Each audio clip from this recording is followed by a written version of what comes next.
Welcome, everyone, to this rapid response webinar on the war unfolding in Gaza and Israel. This is the second discussion hosted by Columbia SIPA's Institute of Global Politics since the war began. I'm Karen Yarhimilo. I'm the Dean of SIPA and the Adlai E. Stevenson Professor of International Relations.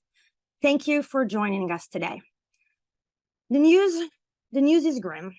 Hamas terrorist attack against Israel on October 7th was one of unprecedented magnitude in Israel's history. Since then, Israel has amassed hundreds of thousands of troops on the Gaza border in preparation for a potential ground offensive to incapacitate Hamas and rescue the Israeli civilians that the group is holding hostage. In the past week, Israel has imposed a blockade on Gaza, vowing that no electricity, food, water, or fuel will be allowed in from Israel while Hamas kept the hostages. Yesterday, after President Biden's visit, it was reported that Israel agreed to allow humanitarian aid in the form of food, water, and medicine to cross the border from Egypt. In addition, Israel has been using massive airstrikes, further escalating an already dire humanitarian situation.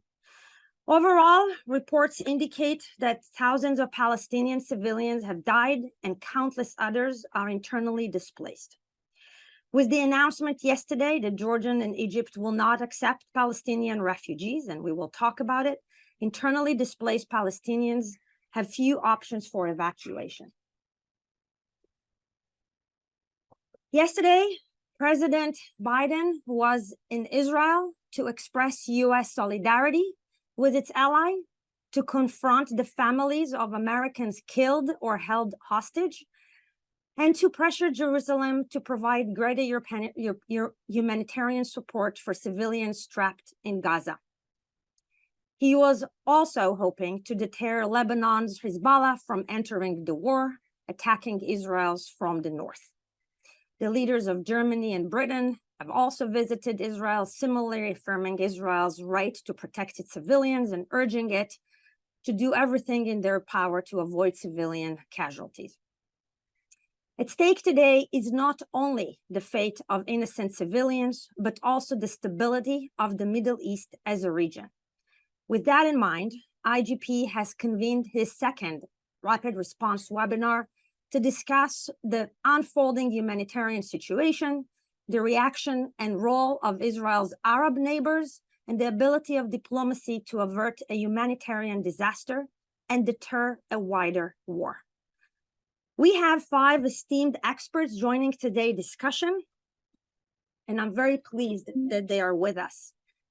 Lisa Anderson is Dean Emerita of SIPA and a former president of the American University of Cairo.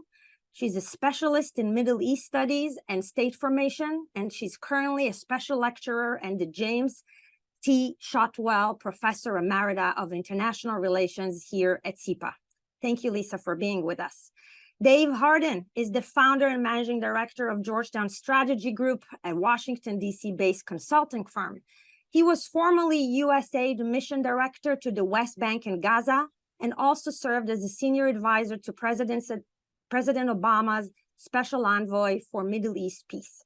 Thank you, Dave, for being with us. Dennis Ross is a longtime diplomat who helped shape U.S. involvement in diplomacy in the Middle East peace process under presidents of both parties. He served as a special Middle East coordinator under President Clinton and is currently the William Davidson Distinguished Fellow at the Washington Institute for Near East Policy. Thank you, Dennis, for being with us today. Shibli Talhami is the Anwar Sadat Professor for Peace and Development at the University of Maryland and a non-resident senior fellow at the Brookings Institute Centers for Middle East Policy. He regularly conducts public opinion polls in the Arab world, Israel, and the United States. Great to be with you, Shibli. And finally, our own Christelle Yunus is a lecturer in international public affairs here at SIPA, where she directs the humanitarian policy track in our human rights and humanitarian policy concentration. She previously held various positions with the UN and has been the director of UN policy for International Rescue Committee in New York. Thank you, Christelle, for joining us. For our audience, please feel free to submit questions using the Q&A icon. Please keep them short and in the form of a question, and we will try to get to a couple of them before we wrap up today's conversation. Okay, so I would like to start, Dennis, with you and the news from yesterday's about Biden's visit. So we see President Biden making a historic visit, really, going to Israel during wartime. We see other leaders of Germany and Britain. I think the Prime Minister is there today.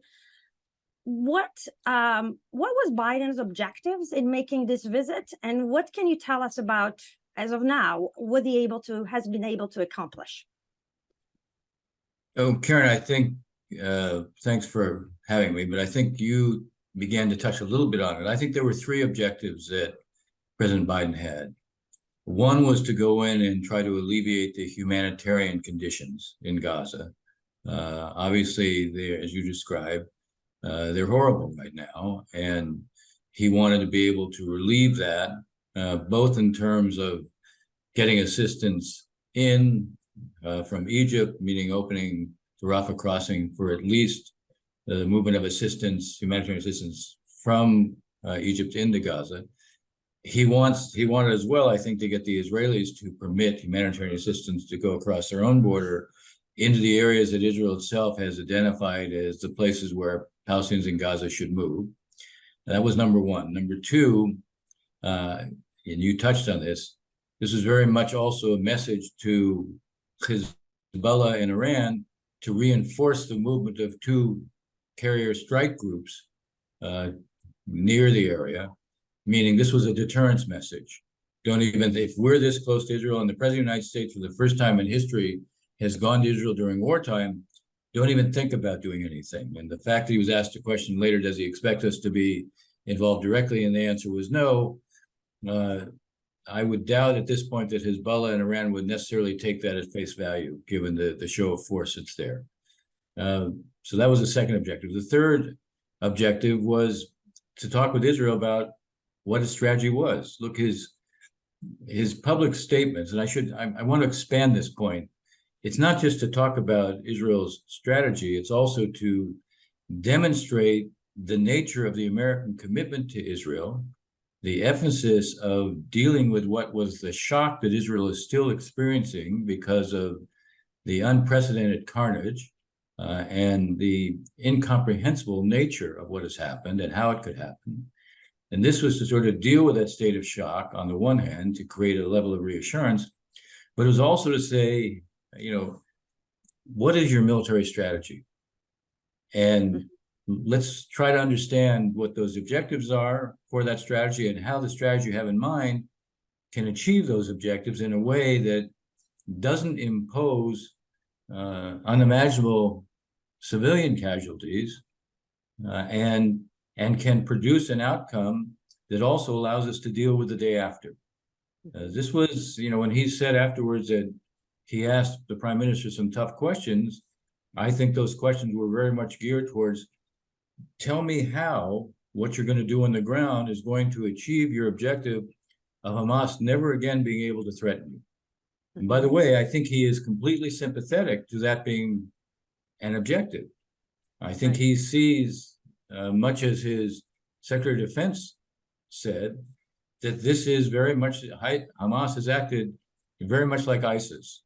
And we wouldn't live with ISIS next door, and he doesn't expect Israel to live with ISIS next door. But he also wants to understand they have a strategy, in his own words, that isn't just governed by rage, but is something that matches means and ends.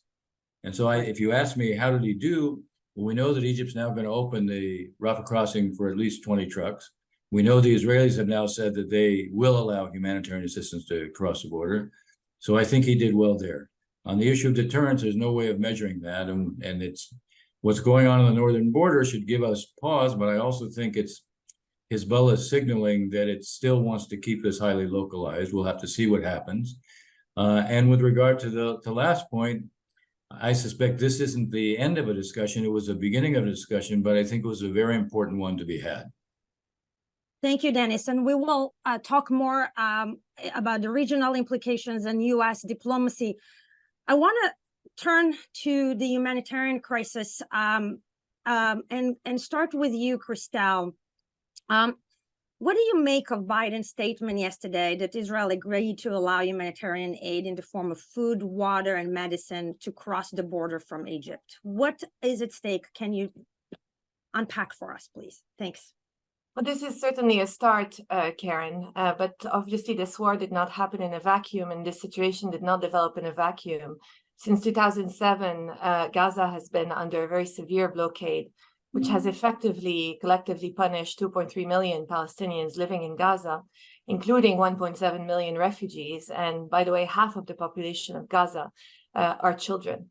So the humanitarian situation pre-7 October was already very dire, with over 63% of Palestinians in Gaza suffering from food insecurity, with 1.2 million depending only on UNRWA food aid, with the electricity and water systems already very severely under strain, and with half of the population being unemployed and quite hopeless. Now, in terms of the humanitarian situation, it's obviously reached a proportion that we've never seen before. It is a catastrophe. We have had over 3,000 Palestinians killed, civilians, 60% of them women and children. We have about, we think, 1,200 people who are under the rubbles, who nobody can get to for lack of equipment. And we have about 1 million people who've been displaced, forcibly displaced, I should say, from their homes. And the estimates are about 25 to 30% of civilian homes have been destroyed in Gaza. So the situation is extremely dire. Hospitals are not able to function. Schools are obviously closed, and people have run out of water, electricity, and food. The siege, the complete siege that was imposed since the attacks on Israel, have had a terrifying effect on civilians. People have started dying. We have reports of people not drinking water anymore. Water is life. Obviously, waterborne diseases are now prominent in Gaza. People are sheltering where they can. At an UNRWA school 2 days ago, 4,000 people were sheltering when it came under attack, and several people died in that school. So the situation is terrifying. Of course, allowing humanitarian assistance in is the first step towards making it better. Food, water are good things to allow in. We need fuel. And very importantly, we need access. Humanitarian teams must be able to move around Gaza and to be able to deliver assistance to those in need. What's also extremely important, and what the international community and civil society has been calling for, is a ceasefire, an end to violence. Because with this violence going on, it is impossible to protect civilians in Gaza. Another thing that is really important to mention is that international law applies to this crisis. And international law means that the rules of war need to be respected by all. We have decided as a community of nations that wars were so horrible that we wanted to inject some humanity to them. And by injecting some humanity, we mean really trying to spare civilians the effect of conflict. In this particular conflict, civilians are not being spared. A violation by one party of the rules of war does not entitle another party to violate them as well. So we need to be very clear that all the parties to this conflict are bound by the same rules, and that revenge and emotions are not appropriate reasons to violate them. What we've seen in the forcible displacement of over 1 million people is really putting 1 million civilians with their back to the wall, with nowhere to go, no place safe to hide, no shelter. People are now returning to their homes in North Gaza because the situation is so dire in the south. So having really a pause in this conflict, a ceasefire, is the most important thing to happen right now. And I want to get there, but first I want to thank you, Christelle. Obviously, going back to this, what you mentioned, aid workers and government leading assistance to get food, water.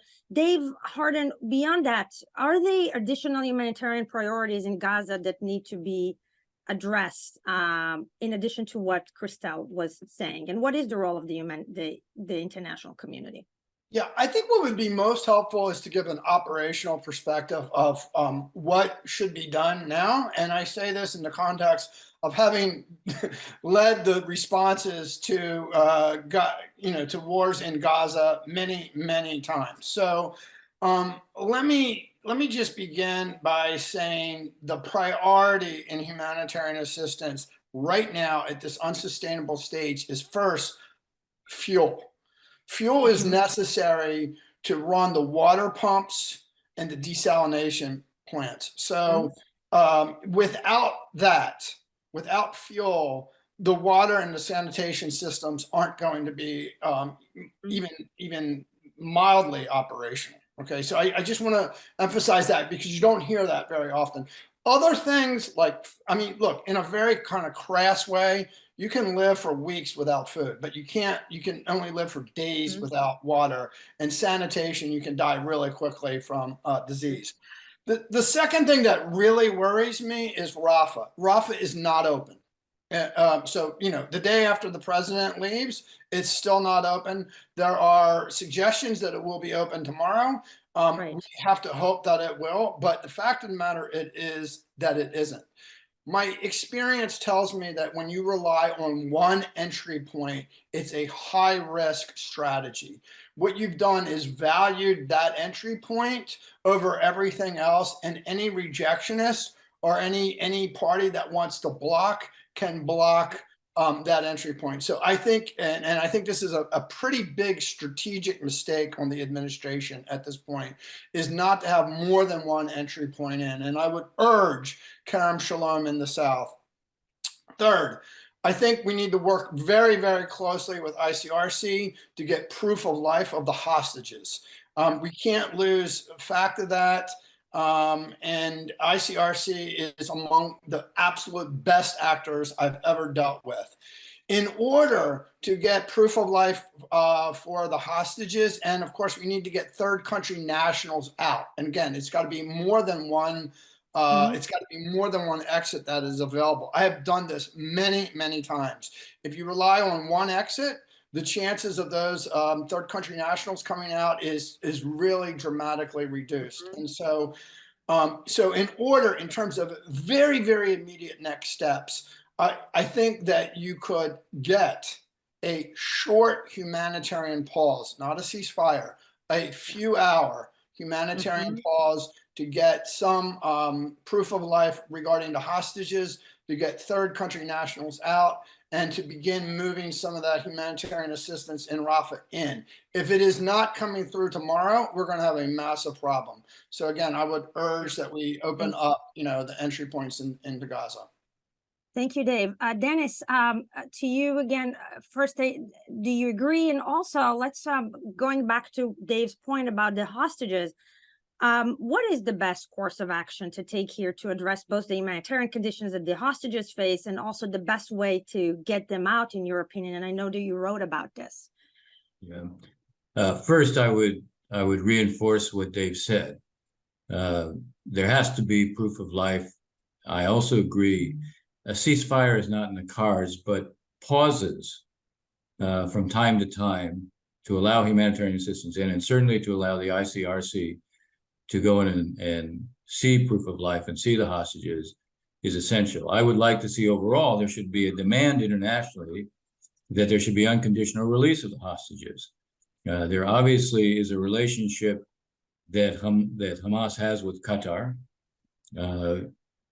Qatar should be using its influence to get at least partial releases of women and children. There are 26 kids who are being held as hostages, some as young as 9 months old. And I have no idea, no one has any idea of what the condition is. There's no justification for holding kids and a Holocaust survivor as hostages. And there ought to be a demand for that. We ought to see Qatar use its the pressure, the influence it has. It has a relationship with Hamas. It ought to justify that relationship, which I have to be honest, is difficult for me. It ought to justify that relationship, or at least the value of that relationship, by producing something, and pressure ought to be brought to bear on that. Otherwise, I really identify what Dave was saying. Thank you, Dennis. And talking about Qatar, let's move now to the Arab world. And I want to start with you, Lisa. You can help us provide this, context, especially in light of this is historical events. How is the war resonating in the wider Arab world? There has been such a significant conflict with Israel. There hasn't been, a significant conflict with Israel since 1973. That was, as you know, 50 years ago.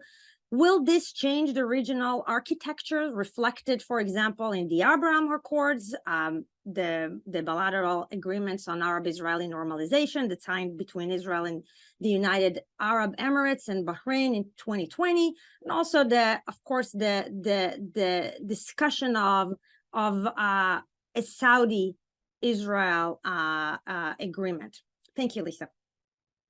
Well, we've now moved from the very immediate and small scale to a much broader sort of canvas here. And so let me just step back for you to think this through a little bit.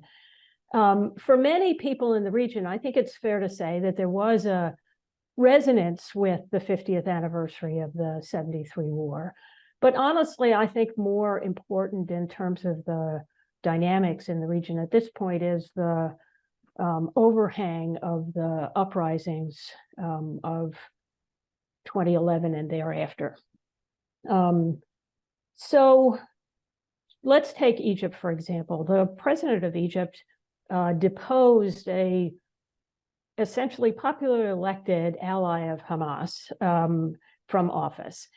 That government in Egypt would be perfectly happy to see Hamas destroyed. And that's true of many of the counter-revolutionary governments in the region. So in some respects, the Abraham Accords was a reflection of a consensus among the signing governments that the uprisings were over, that they had prevailed against a popular, if not embraced, group of government or resistance in Egypt and Syria. The reason why Syria is being sort of brought back into the fold is they assume that that government will be allied with them against resistance, which seems like a fair assumption. So you see a region right now where the Abraham Accords sort of signaled and cemented a confidence on the part of the counter-revolution that they had prevailed, and they could focus on apolitical, in their own estimation, kinds of business relations with Israel, with using that relationship to secure their own regimes and so forth. So what this represents in much of the region is less an embrace of Hamas. I don't think Hamas is particularly popular as a movement, nor do I think the tactics are particularly widely appreciated or embraced, but it is a popular uprising. And from that perspective, there's a lot of use of support for the Palestinian cause right now by domestic actors who are saying this is a way of objecting to our own government's policies. So you see that in Egypt, of the outpouring of support for Gaza and Gazans, I think, is genuine in itself, but it's also a way of saying we are supporting opposition to a group of governments that have come together to neglect us, to oppress us. And in some ways, when people talk about the situation, the long-standing humanitarian situation in Gaza of food insecurity, unemployment, many children without educational prospects and so forth and so on, you're actually talking about Egypt. The last decade or so, the Egyptian government has confronted a huge economic crisis and not handled it particularly effectively.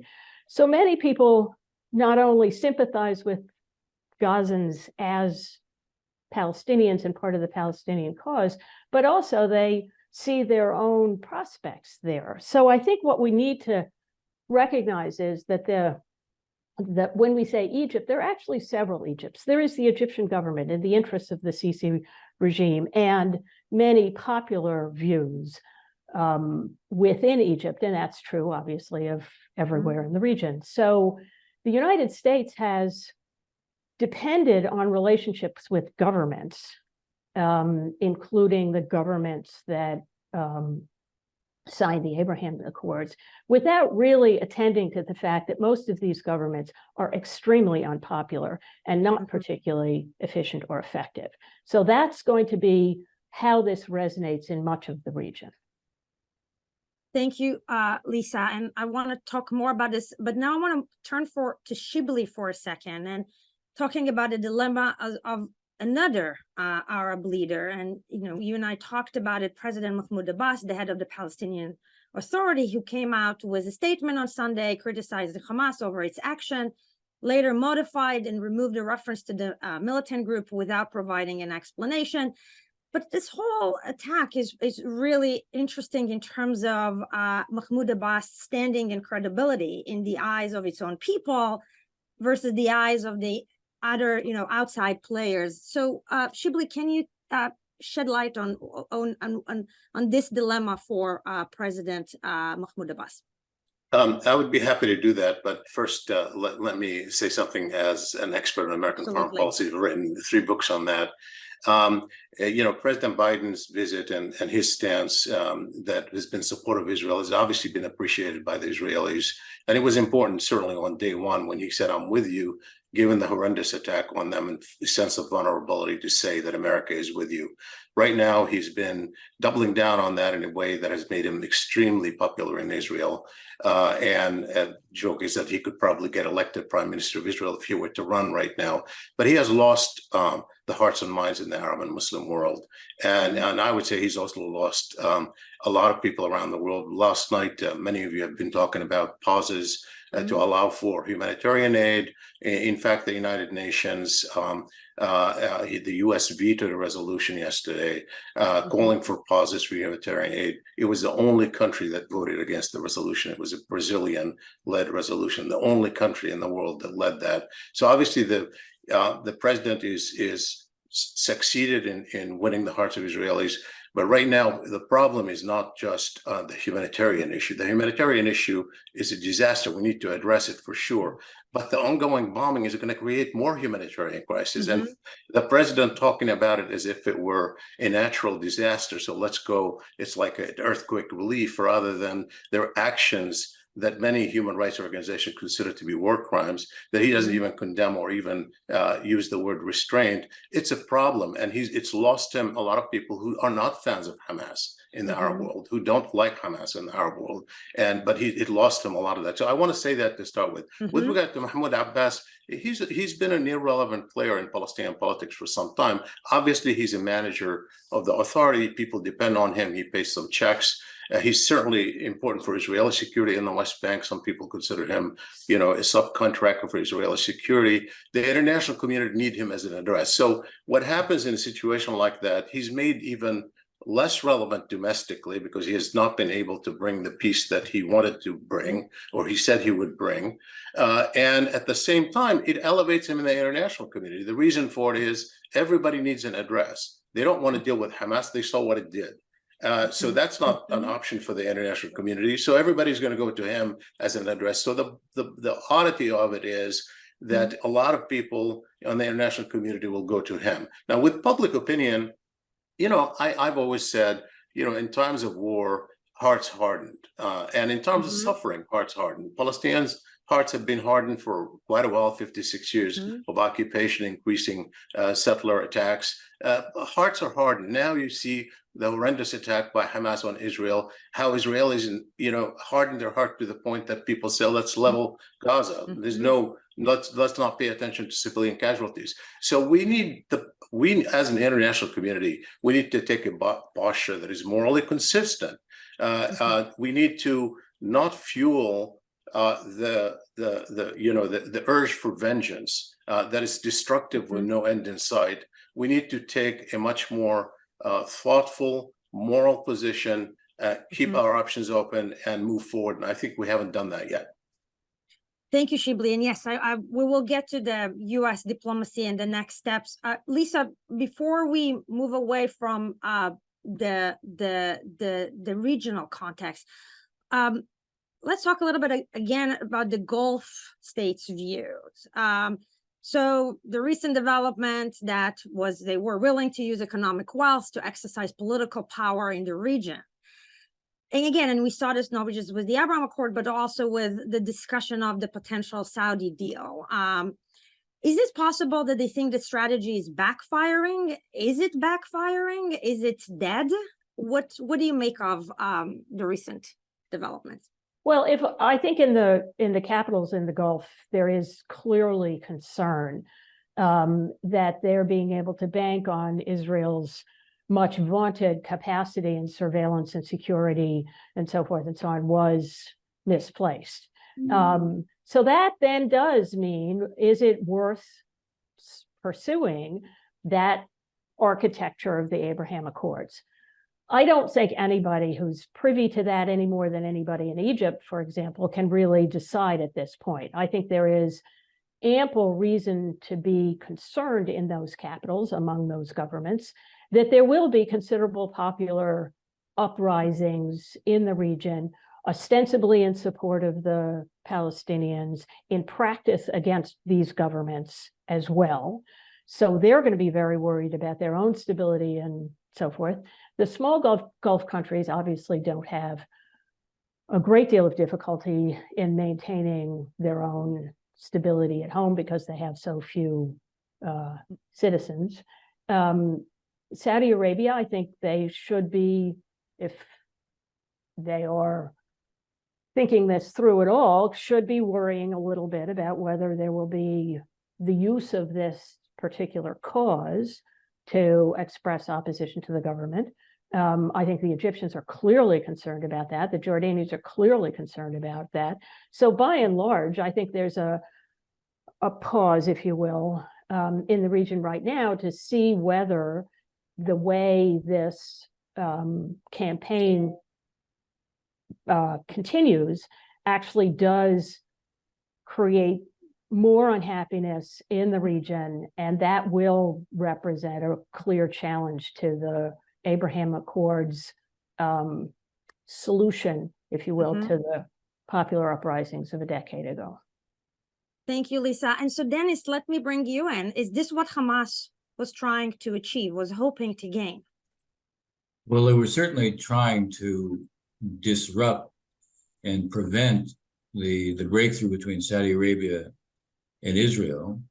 Look, from their standpoint, that would be a disaster. On the one hand, you're taking the custodian of the two holy mosques, who is then going to be making peace with the nation state of the Jews, and it's an assault on their desire to at least preserve a religious element to the conflict.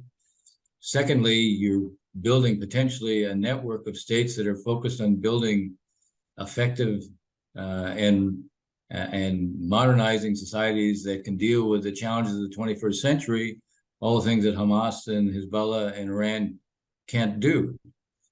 So no doubt that was one of the motivations. This was obviously planned for a long time. This reflects, in a sense, who and what Hamas is. One of the great ironies is that Yahya Sinwar was one of the people who was released in the 2011 deal to get Gilad Shalit. I would say that's one element of this. I want to put in perspective what I think both Lisa and Shibli have been saying. For me, it highlights what is going to be a fundamental dilemma going forward. On the one hand, Lisa said quite correctly, every one of the Arab leaders who didn't condemn Hamas publicly, and the two who did, would like to see Hamas defeated as a result of this. And all of them fear Hamas coming out of this looking successful. Because if Hamas is successful, the ideology of rejection gains great currency and puts these regimes even under more pressure, and they're that much more defensive. On the other hand, the longer this goes on and the higher the civilian toll, that puts these regimes under pressure. So they would love the Israelis to square the circle for them by succeeding very quickly without high civilian cost. And I'm not sure that's an option. And from the Israeli standpoint, they can't live with this threat any longer. They had a paradigm. The paradigm after 2009 was, okay, every couple of years we'll have wars, but the price of managing these conflicts with Hamas is manageable compared to the cost of going back into Gaza, which we withdrew from. So their impulse is, we have to deal with this so that we don't continue to face it, because it turned out the price was not manageable.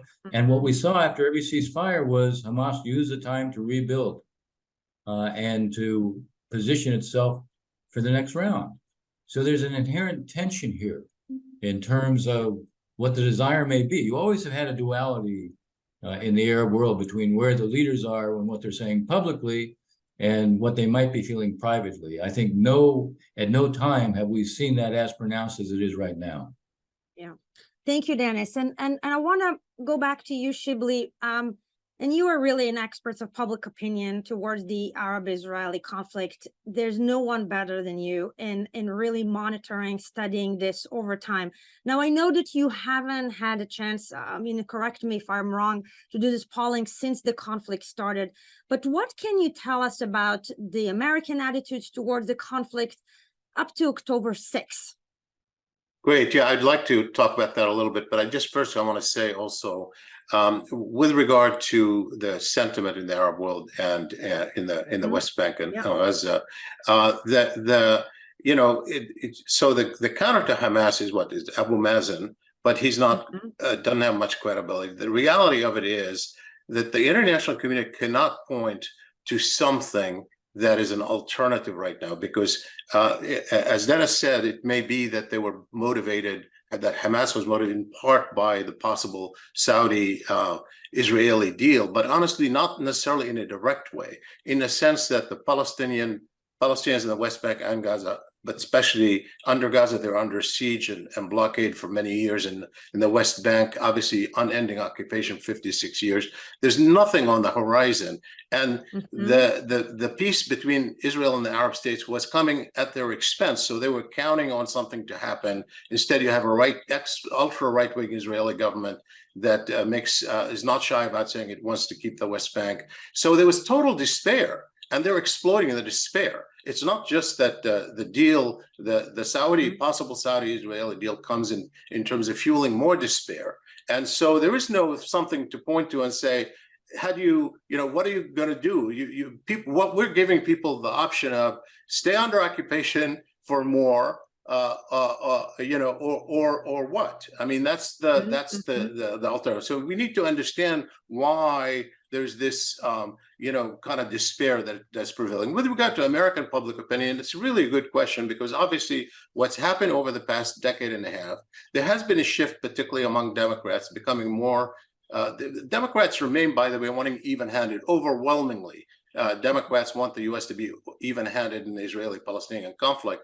But it used to be where the minority that wanted to take sides overwhelmingly wanted to take Israel's side. That has shifted dramatically to the point that there was a little bit more sympathy with the Palestinians than with the Israelis, and especially among young people in particular. And in the 2021 Gaza war, half of Democratic young people oppose Biden's posture on the Israeli-Palestinian conflict, on the Gaza war. So there's a lot of shift. Now, the question is, though, whether this particular horrific war on the scale that we've seen, including the reported Hamas, a graphic attack that has been reported in our own media, whether that really creates a different shift. We don't know yet. The early polls that we have seen doesn't suggest a major shift at all. But I'm conducting one actually this coming weekend, and I'm tracking, rather than asking specifically about the Gaza war and the Hamas attack, just to see whether there's been a shift at all in the way people talk. But I think Biden is risking a lot of public opinion among Democrats. I think he's taken his Democratic constituency for granted. I believe if he were now in the middle of primaries, Democratic primaries, he would be in trouble with his Democratic constituency. That's my own view, but we don't know that for sure. We really need to test that. we really should monitor this and look at this. This is definitely a very interesting question, especially as we're leading into 2024. Dave, I want to turn to you. So I know that, and this has been discussed, the next step that you recommend to President Biden and the administration is to double down and have a diplomatic surge in the Middle East. Right now, we're not really seeing this. What we see is a Marine Rapid Response Force, 2,000 Marines and sailors coming into the region, right? This is in the context of deterrence and so on. But overall, what diplomatic surge do you see, or do you think, or does it mean in practice at this moment? The days ahead could be much, much more dangerous than the days we've seen. And I think we need to recognize that the region is on a tinderbox. And the Al Ali hospital bombing in Gaza demonstrated the enormous regional risks that are ahead of us. And so it's important that we have some success, any small success, in order to tip the trajectory away from enormous risk. And, you know, I don't know why the US vetoed a humanitarian pause, but we need a humanitarian pause. And I have negotiated many humanitarian pauses. It's not done at the Security Council level. It's done by empowered actors, operators on the ground who know that any humanitarian pause will collapse. And so you're just trying to get 2 or 4 hours so you can get some small success. And what I worry about is that the Biden administration is underprepared. They were underprepared in the lead up to this, in that it was not a priority within the administration, and now they're paying that cost. And I think that they're dramatically underprepared for the risks that are ahead. So look, I support sending 2 Air Force carrier groups into the Eastern Mediterranean. I support sending, you know, having our basically Marines on deck. I don't want them to be in the middle of this, because it does signal to Iran and Hezbollah and other hostile actors. But more importantly, we need more diplomatic boots on the ground that are able to begin to diffuse this. And I'm going to make one last point, which is a caution. Everybody lays out that this is Israel's 9/11. You know what? It's not. The situation is actually much more grave. And let me explain. After our 9/11, we rode into Kabul with the Northern Alliance. We had 40 nations giving troops and resources to help us. We had unequivocal global support. And frankly, we probably had at least 50% of the population in Afghanistan supporting us. And despite all of those resources, we failed to defeat the Taliban. I worry that the Israelis' goal of defeating defeating Hamas is not realistic given our experiences in Afghanistan, and they will certainly not defeat, and this is to Shibley's point, Palestinian aspirations for freedom, independence, and statehood. And so I just worry that we are underprepared for the diplomatic and security risk, national security risks that are just in front of us. Thank you so much, Dave. And I want to open it to everybody. But first, I want to go back to you, Christelle, before we talk about the day after, what is the future of this conflict or any attempts at diplomatic solutions. What are Israel and Hamas humanitarian obligations as the war unfolds? And also from the audience, what is the risk of Hamas interfering with humanitarian aid, and how can that be prevented or addressed practically? Let me first start with the second question. In every conflict, there is always a risk of diversion of aid by the different parties to the conflict. And that's why humanitarian actors have a series of measures that they take in terms of how the aid is distributed, who it is distributed to, in what conditions, etc. This is no different. There's still 14,000, I believe, UN staff mostly, of course, Palestinians working in Gaza. They've been working there for a long time. There are many NGOs that are working there. They have systems in place to try to avoid to a maximum diversion of aid by armed actors.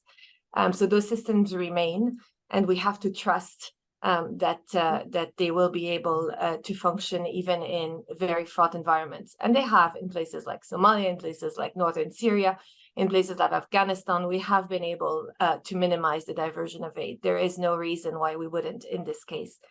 In terms of the obligations of the warring parties, they're very clear. International humanitarian law is clear.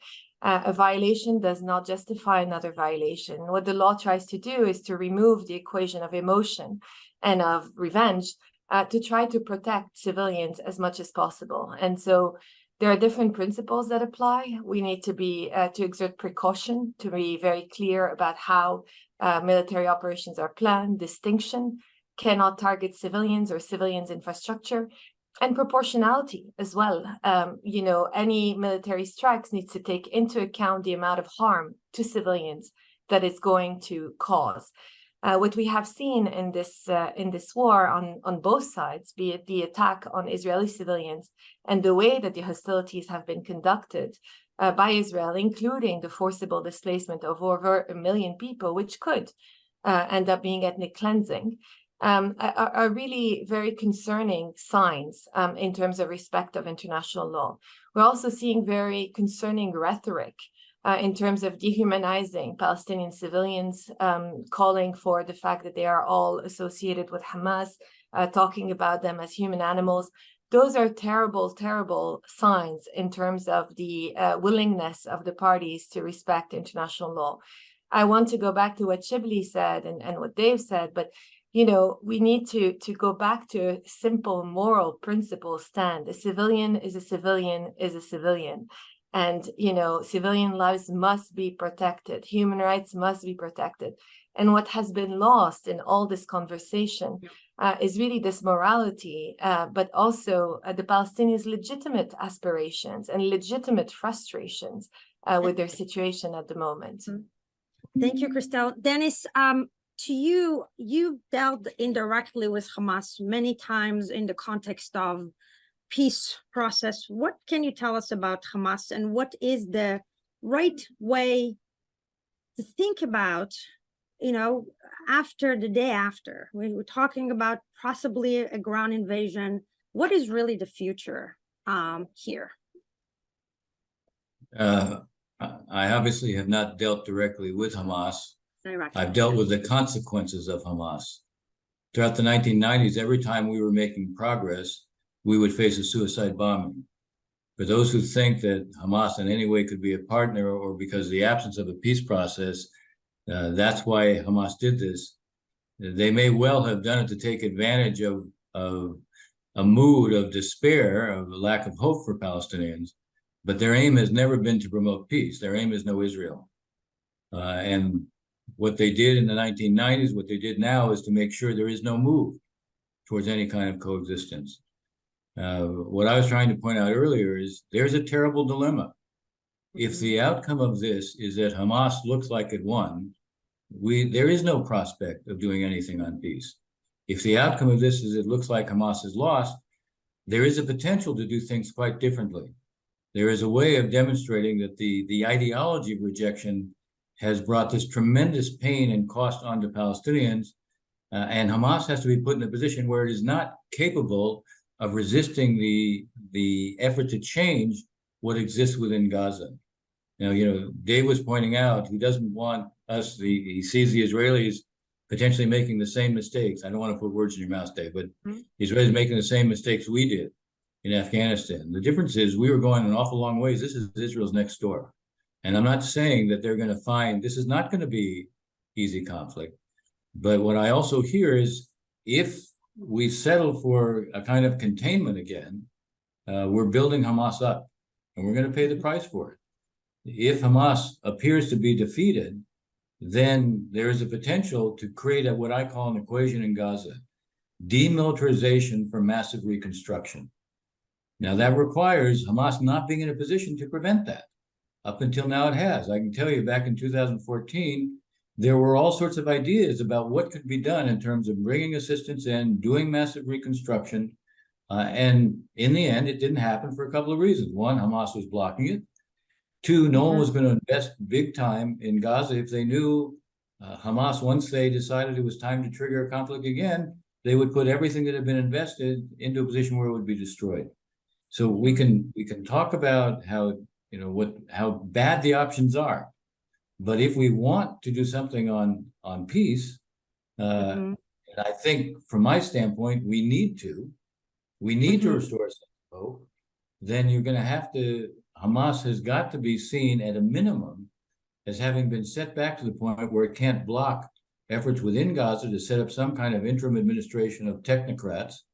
And I do think at that point there would be Arabs in that circumstance who would be prepared to come in and on the justification that they're helping rescue Palestinians on the one hand. And I also think the possibility of a Saudi-Israeli breakthrough would again be possible. It has always required a Palestinian component. There was an illusion that you could do it without a Palestinian component. I will tell you, we haven't talked about really the domestic dynamics within Israel. There's going to be a reckoning in Israel when this is over. Absolutely. And not only that reckoning, but for the first time, you'll actually get a debate in Israel on the Palestinian issue. We've not had a debate in Israel since the second Intifada, which killed the peace camp. There's been no debate. You have small voices that talk about the drift towards one state, but there's been no debate. There'll be two sides of that argument. There'll be those now who will say, look, this just shows we can't afford to have a Palestinian state next to us because of what could emerge. And there'll be others who'll say, this just shows when you freeze the situation under Israeli terms, you build, even if you defeat Hamas, you're going to build a successor to Hamas. So we have to look at this in a more strategic way. And we have to take into account the consequence of having an outcome in which Hamas looks like it was successful. Yeah, thank you, Dennis. Lisa, what's the role then of the Arab, and which Arab countries you think could be helpful in any diplomatic solution or in the future? Well, first of all, I think it's a good question, but what would be the incentive for any Arab countries to be helpful? I think that it's not altogether clear. Right now, I think Dennis is right. There will be a reckoning in Israel. Everybody can sit on the sidelines and watch that because it's not clear what the outcome would be, whether there would be genuinely different ways of approaching the Palestinian issue than we've seen for the last several decades.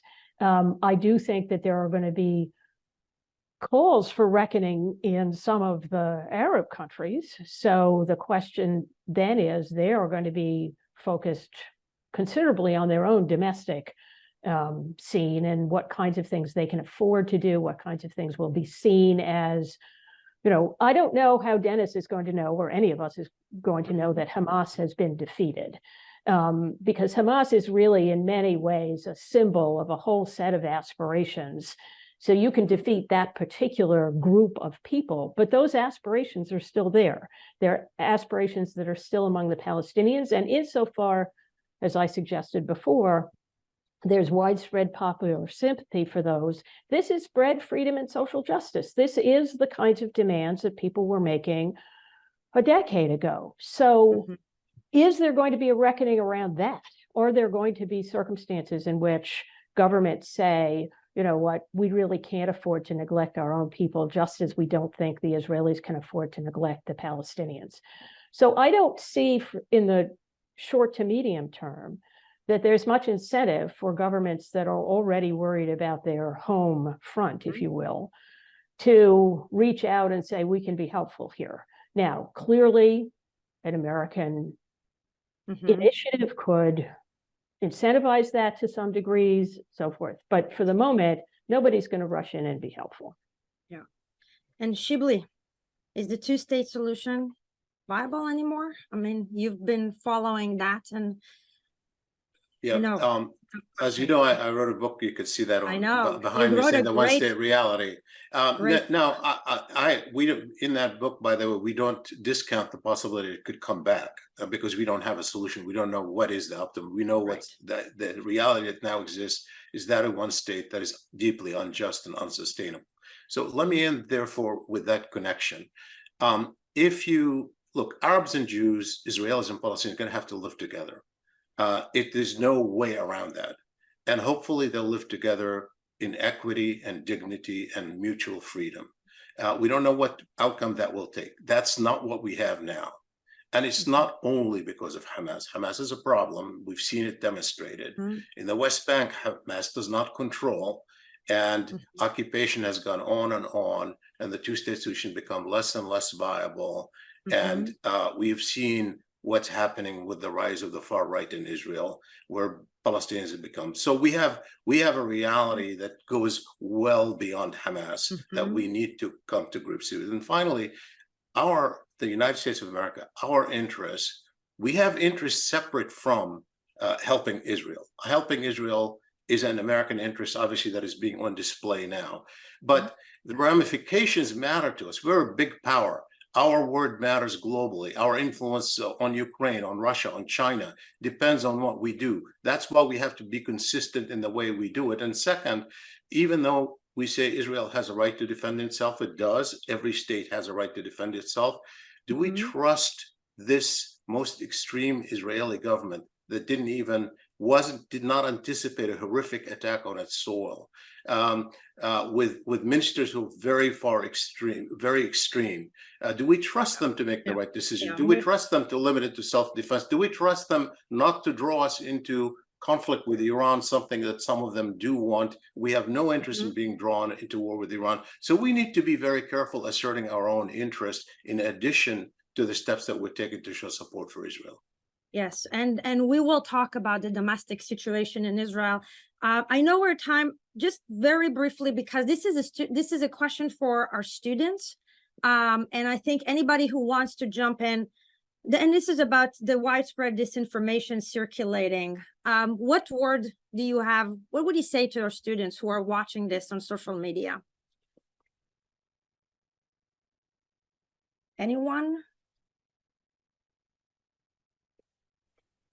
We're in uncharted territory in many ways. Yeah. I mean, it's hard to know what is trusted and verified sources, and so so I would actually turn it back to the students in some regard, right? This is your life. I grew up when I was in college, when I was at Columbia, we didn't have laptops. Okay, so you tell us, like, how do we deal with disinformation?